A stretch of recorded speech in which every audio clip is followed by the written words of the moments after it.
So I wanted to talk to you about canning food and preservation of food and how much regulation is involved with this can of food. But before I do that, I want to explain some things first. I've been making videos here recently where I've been talking about the EPA and the USDA and the FDA and all those alphabet organizations that the government loves to use our tax dollars to employ. So one of the things that I talked about recently was the wood stove. Back in 2010, the wood stove was regulated. Prior to that, you just stick a piece of wood in. It didn't matter if it was wet or seasoned or dried. It didn't matter. It just didn't matter. You threw it in there. Big plume of smoke came out of your chimney. Family felt like they were warm enough. It was all good. But then in 2010, the EPA basically outlawed wood stoves. They made the requirements so low that most wood stove manufacturers couldn't follow the requirements anymore.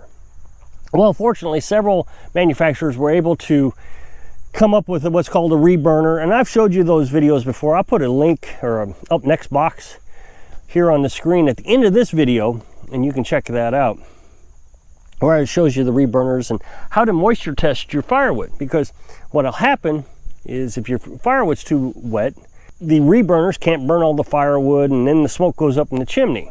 So what they did back in 2010 was basically said, we can't have any more pollutants coming out of the wood stove chimney. We don't want to see any smoke coming out of it. So about 85% of the smoke now is burned. The smoke hits those afterburners, those reburners. Big blue flame pops up. It's real pretty, and it reduces the amount of smoke that comes out of the chimney. It basically uses up all the smoke, because once the wood stove gets going on ours, you can't see any smoke coming out of our chimney. It's just that little wavy thing that you see, that the gas is distorting the light. That's about all you can see. So the EPA basically outlawed it. Now, we live in a country where we believe that the Constitution tells us that we can vote for representatives. Representatives are sent to Congress and the Senate. They write and vote on bills, laws, and then it gets sent to the president. The president signs those bills into law. Well, back in 72, might have been 71, the EPA was formed. Now, that was made through Congress. The Congress had to approve funding for the EPA. I don't know all the ins and outs of it, but obviously Congress had to have some say-so into that. And so what they were tasked with by Congress and the president was to define acceptable tolerances on different chemicals, air quality, water quality, manufacturing chemicals, things being dumped. We think, hey, that's a good thing. Because, back in the 70s, I remember the news media showing us pictures of California, and there was just this layer of smog. Well, heck, even in Missouri, they had requirements of smog requirements. Well, up until recently, I guess in St. Louis area, it's still a thing. So they didn't want all that pollutant going up in the air. Well, the EPA jumped on board, immediately found solutions. Well, each company has to reduce its emissions by 20% by this amount of time. And then it went into the cars. We started having to reduce the amount of emissions coming out of cars. We changed it so the lead gasoline was no longer in effect. Now, I don't understand all this stuff because I was pretty young when this was all happening, but I would assume that the EPA had lots to do with this. We're following a law. Well, a lot of people believe that the EPA makes laws that they should not be making. Well, this is where things, in my mind, get skewed between what actually happens in government and what the people actually believe.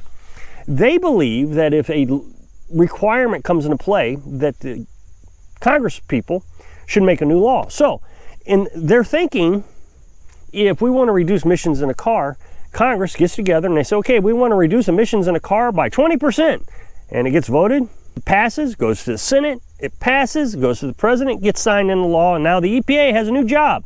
They have to go to all the automotive manufacturers and say, okay, let's reduce the emissions on cars. How are we going to do this? And if they don't, then they start issuing fines and penalties, all kinds of different things. I just looked it up. I mean, that's the only thing they got available to them is to issue fines. So it's in the best interest of the company to follow the regulations. Well, that's not how it works.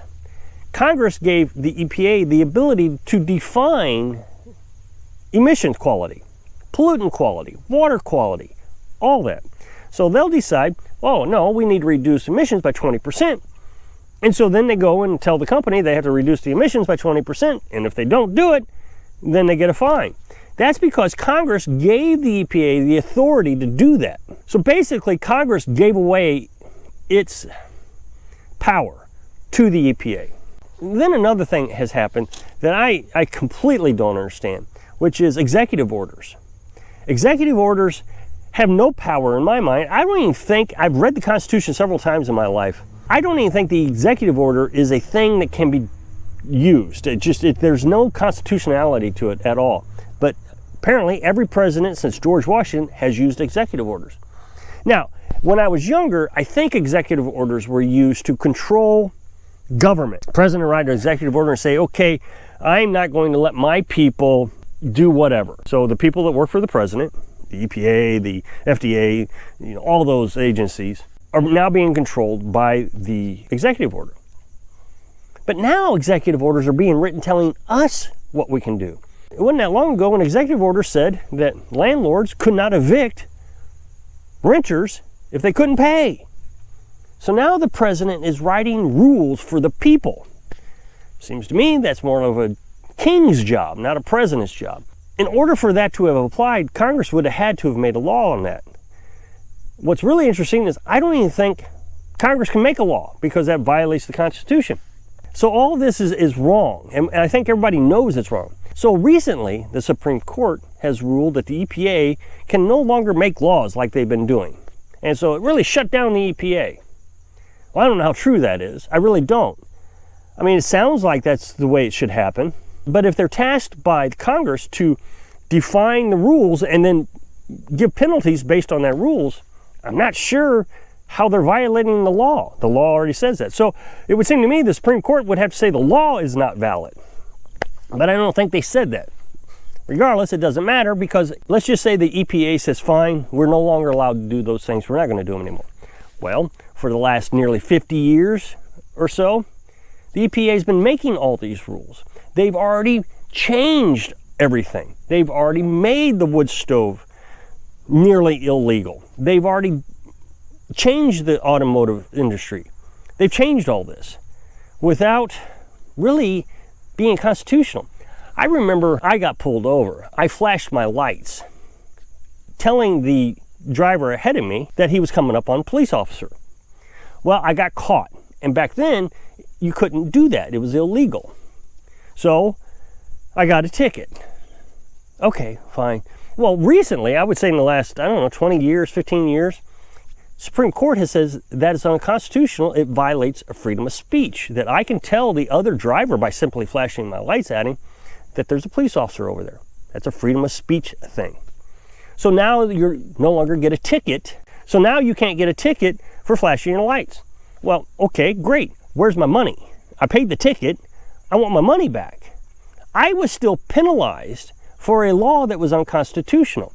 So the same thing with the EPA. The EPA has penalized all these companies and all these people and made all these restrictions even though it was unconstitutional. So it's not like we can go back in time and change anything. I guess we could, but it's going to take forever to do. I tell you what, nobody's going to get their money back, just like I didn't get my money back with the ticket. Then we come up to canning food. And I made a poll the other day. I said, should the USDA ban home food preservation? And it's always surprising to me. What we have to understand is one half of the country believes just the opposite of the way I believe. Now, I'm sure that my audience, most of my audience, believes the same way I believe. That if I want to run a wood stove, I should be able to run a wood stove. That if I want to can food, I should be able to can food.